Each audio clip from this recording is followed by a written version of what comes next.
Serious, police of Reddit. Who was the worst criminal you've ever had to detain? What did they do? How did you feel once they'd been arrested? My worst was a reopens to a home for attempted suicide with the individual still armed with a knife. When we arrived, the suspect was walking down the side of the road at 3 AM. Covered in blood from having cut himself over most of his body with moderate to deep cut he was covered. While we were standing around ordering him to drop the knife, he stood like a statue, not saying anything but staring. This guy was a towering 6'5", 220 pound man who looked at me, a 6', 160 pound 22-year-old, and said, "I'm going to take your gun and shoot him," referring to my FTO at the time, who was similarly built to me. I deployed a taser which did nothing but anger him. My FTO deployed his, which brought him down. Trying to handcuff a man covered in blood is terrifying. All the bloodborne diseases you can contract. He was transported to the hospital for his self-inflicted wounds. Upon further investigation, this guy had been luring cats and dogs to him, which he would end up killing and skinning. In this guy's shed he had a harvesting room where he would turn the pelts of these animals into clothing. You name it, this guy had made it. The entire thing reminded me of some horror movie with a stench you could not stomach. That was my first week as a sworn officer. I turned 21 3 days before graduating the academy. I've been on now for a year or so, and that is the only guy I have ever met I believe could have taken my weapon and kill me. He later was declared mentally competent and charged. He as well was not suicidal but angry because he messed up on one of his creations. Oh my god, this is my biggest fear, that I'll be lumped in with people like this guy. I collect skulls from definitely already dead animals, and if I ever see roadkill, I'd be tempted to try to tan the hide, but certainly not of an obvious pet. Goddamn, what a psychotic, evil person. I honestly feel that the majority of the people I arrest aren't bad people and aren't criminals, per se. That being said, there are a couple dozen arrests that stand out in my mind. One in particular sticks out, not necessarily the worst, just one that sticks out the most. The suspect was approximately 40-ish, had a 15-year-old daughter, was a methamphetamine addict, lived in complete squalor. They get evicted and daughter gets taken into state custody. After a year of counseling, finally discloses that her father would inject her with methamphetamine and violate her. Therapist comes to us and we bring her in for an interview. This girl, I believe may have been 17 by now, is no girl. She is intelligent, articulate, and lived well beyond her years. She details in remarkable detail how one night her father injects methamphetamine into right forearm. This happens several times. One night he is extremely high, gets her high. As she is walking into the kitchen, he pins her against the wall and violates her.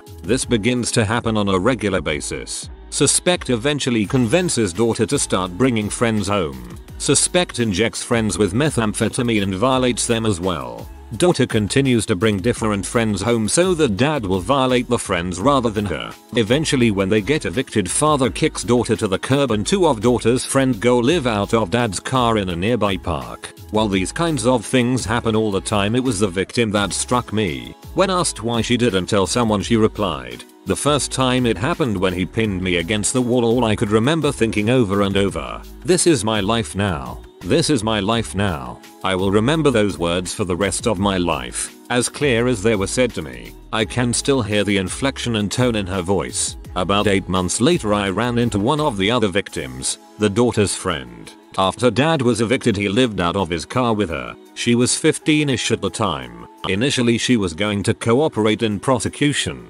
however, disappeared. She's 18-19 now. When I last saw her, I didn't recognize her until I saw her identification. Methamphetamine in the streets have destroyed her. She won't be alive much longer. This is my life now. I can only imagine how utterly chilling it must have been to see her recall that hopelessness. I hope she is doing alright now. Guy killed his girlfriend's baby by wrapping a towel around his neck and swung him around. On way to jail, he kept saying, "Real talk bruh, I didn't kill that baby." He is presently serving 20+ years. Kid had a broken neck and multiple skull fractures.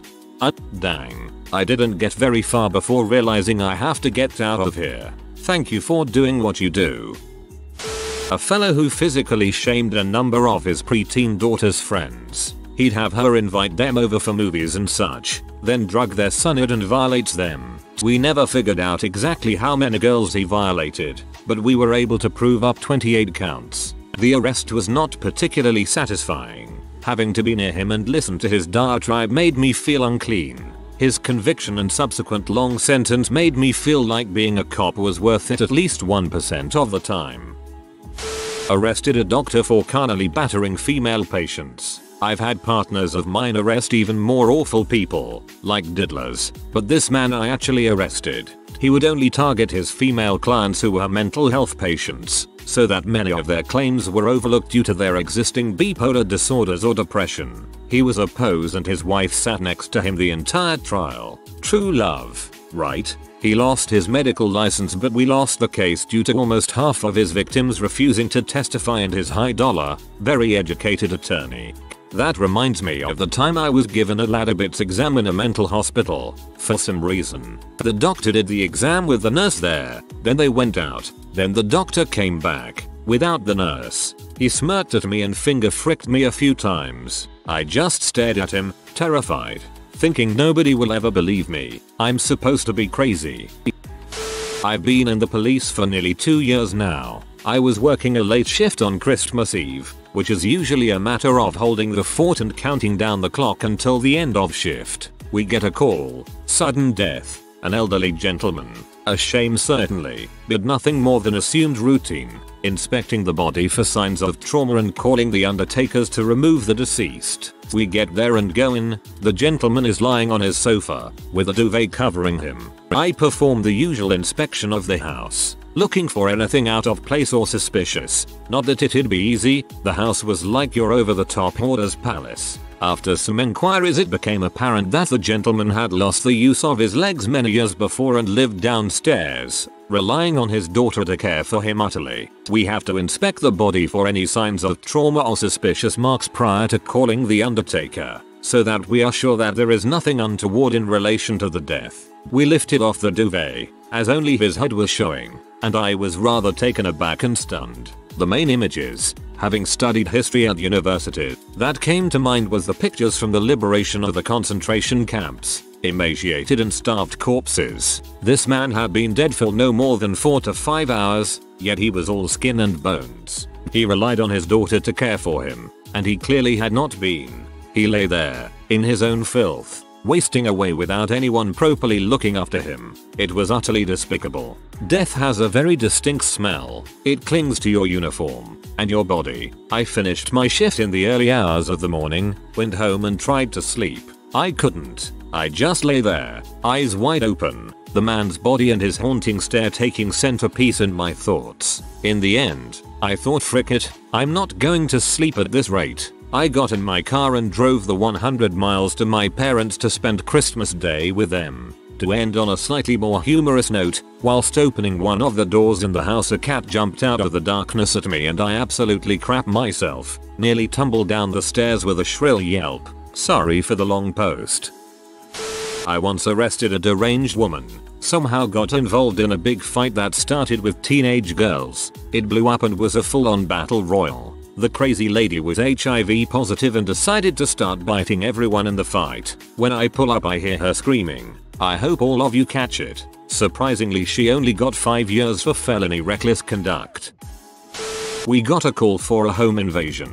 3 guys kicked down the front door with Tech 9 machine pistols and put everyone on the ground. However, one of the sons, who lived at the house, was able to escape out the back. He ran to the neighbors and called 911. Once the home invaders took their loot they escaped to a yellow 90s mode Ford Mustang. The son saw all this and got into his car. He starts to follow the crew as they make their getaway while still on the phone with 911. Well, the bad guys see this and start shooting at the son, who promptly backs off and loses sight of the guy. While responding to the call my sergeant spots their car. Don't be an idiot and drive a unique vehicle at midnight. A small car chase follows until the bad guys crash into an abandoned business. 3 guys bail from the car. Good for both of us was they left their weapons inside the car. I'm there during all of this. We see one guy in a fenced commercial yard. He is stripping off his body armor and throwing down his C. I jump the fence and confront him at gunpoint. He freezes and you can see the gears in his head start working. He decides to give up and we detain him. Probably helped that a K9 officer was right behind me. Other officers continue the search and find another guy inside a large trash can. The guy refuses to come out, so they kick over the can. Right as they kick over the can, they release a dog who bites him on the top of the head. We never found the third guy. Back to my guy now. Since there were still outstanding suspects, I kept him in the yard and was checking my surroundings until I could get bolt cutters to get out. He sneaks a phone call in by reaching into his front pocket and tells someone goodbye. I finally get him into a patrol car and read him Miranda. The guy invokes and stays silent. What was weird was how calm he was. He had a 1,000-yard stare and didn't appear to have a care in the world. He has a monotone voice that just seeped creepiness. The detectives finally arrived and give me the scoop on him. Apparently he is a cartel hitman. He was in the States doing work when his girlfriend threatened to snitch. He took her out at a dessert, bound her up, then burned her alive. He was also a suspect in several other murders in town. We eventually go to trial. He gets convicted and is currently serving 67 years. The other guy we caught was going to go to trial. However, he saw the outcome and decided to take a plea for 25 years. TLDR. Arrested and chased a cartel hitman who was also a serial kill. Rather have good police come late to a party than never come at all. I arrested a 20-year-old man for having a physical relationship with a 12-year-old girl. This is nothing too uncommon, but this one male was particularly evil. He had done it before, but we couldn't prove it or identify the victims. He thought he was okay because she loved him. He gave me access to his phones, and in reading the texts I almost puked. He was a master manipulator with these children, manipulating them into loving him, losing their virginity to him, then he would move on. He had hundreds of photos of many different girls on his phone, and it was very easy to determine how young they were. The worst part was his selfishness and lack of concern for what he had done, even admitting he knew it was wrong. There's an indescribable feeling in trying to relate to this guy in order to get statements and confessions. Worse also was my trainee, who had a daughter around the same age as the victim. He had a lot of trouble with this case. Then there's the terrible feeling when the victim blames you for putting their boyfriend in jail. The parents, though, were very appreciative. In the end, there was a sadness and terror in the case I was happy to be done with, but putting him in jail was satisfying. I'm still new in my career. 6 years. Worst I've had thus far would be probably a DUI driver resulting in a fatal traffic collision. I work traffic, so DUI arrests and incidents are very normal for me. One that sticks out in particular was a wrong way DUI driver. 2 dead and 1 near dead. The wrong way driver walked away and had the worst attitude, acting as if he was a victim and just a snotty overeducated butthole altogether. Definitely have to bite your lip and maintain professionalism in cases like those. 90% of DUI drivers that end up hurting or killing innocent parties seem to act like their crap don't stink as soon as the police show up. More often than not, they just berate us and talk crap, and always throwing out the "don't you have anything better to do?" There are murderers and rapists out there, and you're doing this type of talk. Maybe it's a nervous defense mechanism, but it certainly isn't a good one. You could just say, "I'm currently dealing with a murder, you moron." I arrested a 22-year-old guy who solicited over 400 girls over the internet. All but 1 or 2 were under 18. The majority were 13 to 15. He would tell them he was a modeling agent and solicit nudes. Once he received the nude photos, he would exploit the girls for fricking. He received photos from 10 or so girls. A couple of them fell for the trick and ended up participating in various physical acts in the exchange for deleting the photos, which he never did. His youngest victim was 13 years old, though she said she was a willing participant. One victim was tricked into several physical acts on several occasions. In instant messages with the 13-year-old victim, he asked if her 10-year-old sister would perform fellatio on him at the same time as the 13-year-old. He also asked the 13-year-old if she knew of any girls 8 years old to 15 years old who would participate in physical acts. He expressed little to no remorse and left a pregnant fiancée behind as he went to prison for 22 years. This guy and his wife start fighting in their apartment in South Los Angeles. It escalated into the guy picking up the 5-month-old baby and charging at the wall with the baby's head as a battering ram. He then threw the infant out of the 3rd floor window. As I sat in the front of my police car with this guy cuffed in the back seat, all I could think about was a Pulp Fiction type turn around and put a hole in his head so it would ever happen again. It was very early in my career and made me think about whether I could handle 25-30 years of these kinds of things and what kind of person it would turn me into. The child actually survived and the man convicted. I'd put this incident away in a little sealed box in my head and forgotten about it until seeing this thread. Now I'm sweating and angry again. Some additional info as I've sat and thought about this. I know that the baby had a fractured skull and they were concerned about brain damage in the neck spine. I know that the child survived, but I never followed up because I completely put this out of my head and until the thread popped up.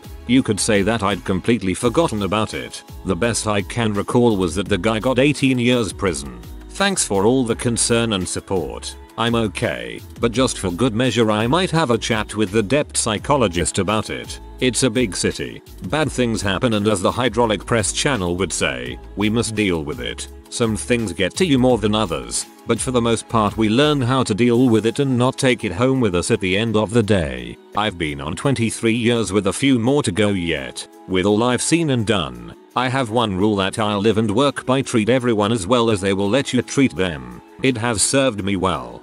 The baby survived a 3-floor drop. Dang tough baby. Police officer. Few years back, I got called to a priority job. Debauchery in progress. 2 AM. Work in a country with unarmed police. Neighbors hear a girl screaming and banging and crashing from the neighboring unit. I work in a small town. The only backup was 20 minutes away dealing with something else. I had to go. No one else around. I arrive and start walking up the driveway. All is quiet. A male comes out from down the side of the neighboring unit. The one that called asks me, "What do you want?" I recognize the male as a child diddler. Ask him why he was down the side of the unit. I live here. I knew he didn't. Local knowledge. All good. What's your name? Get fricked. I don't have to tell you. Technically true. Why are you down the side of that person's unit? No answer. Tell male he's under arrest for trespass. No, I'm not. Put your hands behind your back. Bring it on then see. I pepper spray him and deal to him with my maglite torch. He puts up a half-assed fight. I quickly get him on the ground, arrested, cuffed, and dragged down to my patrol car, crying like a bee. Male has spent most of his life in prison for various debaucheries and child physical shaming. Get some P-week sentence, 5 years or something. Turns out, he had gotten drunk and walked to his partner's daughter's house and tried to violate her while she was asleep in a room with her baby. Only reason he didn't was because he was too drunk to get an erection. Frustrated, he beat her up instead, told her if she screamed, he'd kill her and the baby. I only wish I had beaten him harder when I had a chance. Freaking trash of society. And then cried like a little girl after getting caught. Sometimes I don't know what to think of the world when I read some of these stuff.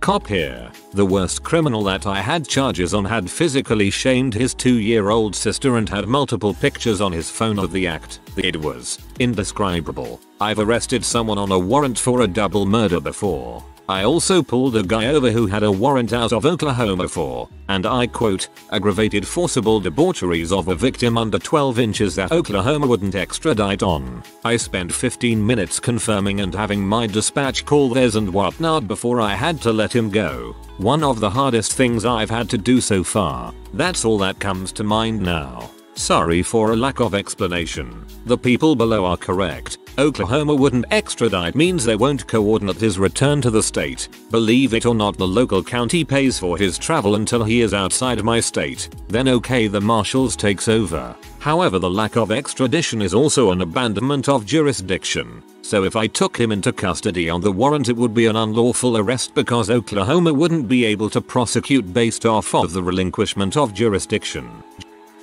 I didn't do the actual arresting, but I spent several months supervising Kristen Berry in custody after she and her husband, Joseph Walsh, were arrested for killing their infant son, Chance. Her husband beat Chance during a drug bender while she watched and complained they would get caught, saying you're gonna fricking kill him and recording audio of the incident on her phone in case they were caught. Her husband shoved a baby wipe down Chance's throat where it got stuck and he started to choke. To get it out, they pried his jaw open with pliers, breaking it and tearing out Chance's little tongue. When they finally retrieved the wipe from his throat, they left him to slowly die of his injuries in his crib. Kristen posted a Facebook message the day after Chance died saying how she was excited for their first family vaca. She never called 911. She said she didn't want to lose both people she loved in the same day. They left Chance to decompose for several days. When the smell overwhelmed them, they wrapped him in garbage bags and put him in a closet for several more days. Then, they buried him in a trash pile near a homeless camp and took off to start a new life together like Bonnie and Clyde. While in jail she was insufferable. She talked endlessly about how much money she was getting in support and bragged about how much commissary she could buy. She cried during NA meetings about how her son was murdered by her husband and then turned around after the civilian meeting leaders left and talked about how Joseph is the love of her life and she'll never stop loving him. She was quick to become angry over little things and routinely tried to either intimidate or impress other inmates with the severity of her crime. She asked me to print a picture of her son so she could have a picture to take to prison with her. She also asked me to look up publisher information so she could write a book about her experience. She is absolutely the worst person I have ever encountered and I had the hardest time of my professional career dealing with her pure sociopathic tendencies. She was not an abused wife who was conditioned not to cross her violent husband. She gave her first child away at a Denny's. Her second died after developing an infection that no medical care was sought for. And she helped brutally kill her third child. She deserves the death penalty and it's a shame she won't get it.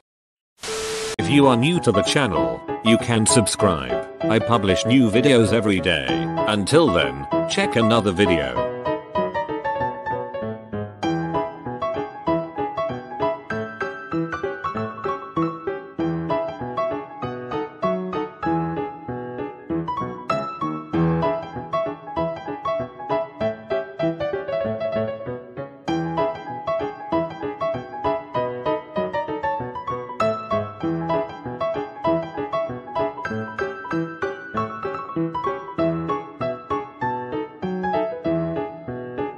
Bye for now.